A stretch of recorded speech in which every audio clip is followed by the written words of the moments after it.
Welcome back to ESBR Boxing's YouTube channel. Delighted, as always, to be joined by Thomas Gather. This is a final prediction video for the big fight happening in Los Angeles tonight between Israil Madrimov and Terence Crawford for the WBO World Super Welterweight title. Thomas, good to be joined by you. If you're enjoying this video, please do click that subscribe button. Check out the rest of our content. We've got a lot going on: fight reviews, fight previews, final prediction videos like this one, and a whole lot else. Thomas, good to speak to you again. We've got a bit to get through this week. It's one of the look people are talking about it as one of the best cards in American history. That debate's probably for another video, but we're here to do final predictions. What is your final prediction for Crawford versus Madrimov taking place tonight? You know, I think that Madrimov is gonna give Crawford a tough go. I do think the skills and size of Madrimov is gonna give Crawford issues early on. Um, but the thing about Crawford is he just always finds a way to win. And I'm to be honest, I'm done picking against the guy. Every time I think that he's outgunned or overmatched in some way, he just proves me wrong. And even at the weigh-in, and I don't really read too much into the weigh-ins to be honest, but he really is looking like a true junior middleweight. Mm, Um, you know, just totally lean, not any body fat on him. Usually when guys move up in weight, there's some body fat that's yeah. that stays on him, but he is just a complete unit at 154, it looks like. So we'll see how he looks in the ring. But um, yeah, I expect him to win after a tough first half of the fight. I think Crawford gets it done, stoppage around 10 or 11. Okay. Late stoppage. Crawford, look, he's had his fair share of kind of stoppages in the second half of fights in recent years. I think fight against Sean Porter being one of them a couple of years back. And I agree with you on the weight, Thomas. He doesn't look like he's kind of out of his depth in weight against Madrimov. We'll see what they both look like in the ring. Um, One thing I would say is Crawford, if he was to stay at 154 and fight the likes of Tim Zhu, Sebastian Fundora, we'll see what the kind of the weight and also the height difference could be there. He would come up against bigger super welterweights than Israil Madrimov. Prediction wise, I'm gonna go Crawford as well. However, I'm really it's really intriguing what his power is going to be like because he's been on such a hot KO streak for so many years now, and it's going to be interesting to see if that continues against Israil Madrimov. So I'm actually going against you slightly, and I'm going to go Crawford on points.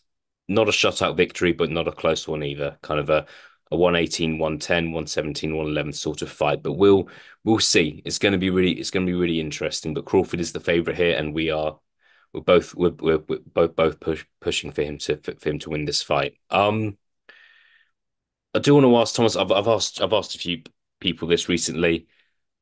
Most people have said yes. Do you think we will see Crawford against Canelo in the first half of 2025? Canelo Alvarez obviously is fighting Edgar Berlanga mid-September. Most people are expecting him to win that fight. We're both expecting Crawford to win tonight. Do you think we will see that fight? Oh boy. Of course it really depends on how Crawford looks tonight. Um, I think if he can, I think if he impresses and he looks strong at 154, which, it looks like he probably will, be strong at 154, but we'll see.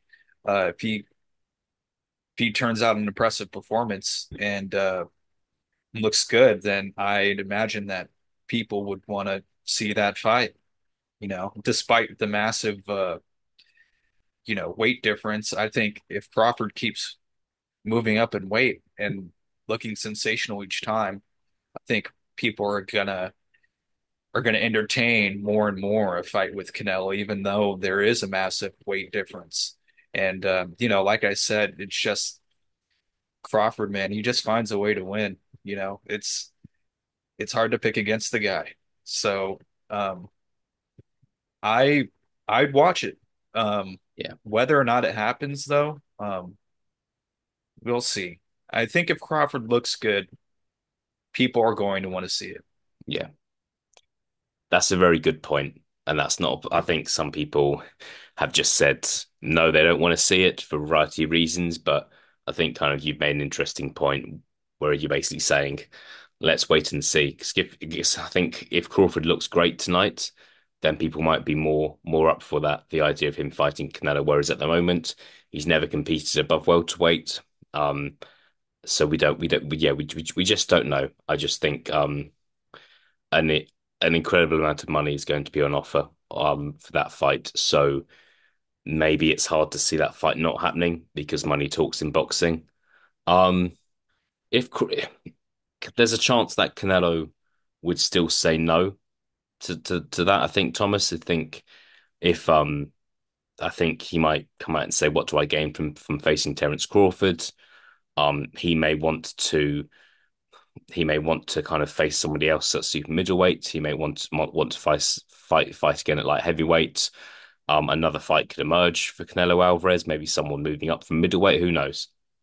What do you think Crawford would do next? Do you think he would stay at 154 and kind of try and basically work through the best guys at 154? Tim Zhu, Sebastian Fundora, two names I mentioned earlier. Anyone who's got a belt, basically. Or do you think Duron Ennis, that fight could happen? What do you think happens? Canelo Alvarez says basically no chance, not fighting you. What do you think Terence Crawford would do next? I think that you definitely stay at 154, and I definitely don't see him moving back down to 47 and fighting Ennis. I think Ennis would have to move up and fight him uh, at 154.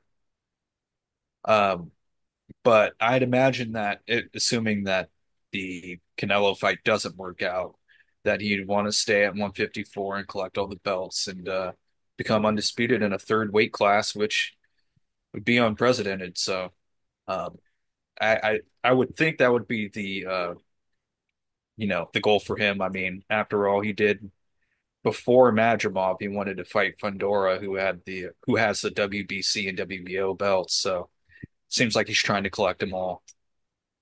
Yeah, no, it would be. I'd like to see him try and become undisputed at 154. I think that would be one. I think an unbelievable achievement and not easy to do. So that to me that appeals as much as him fighting Canelo Alvarez. To be honest, both the two massive challenges for Terence Crawford, but has to get through Israil Madrimov first tonight. Thomas, good to be joined by you. We will see what happens, and I'll speak to you again very very soon. Awesome, man. Thank you.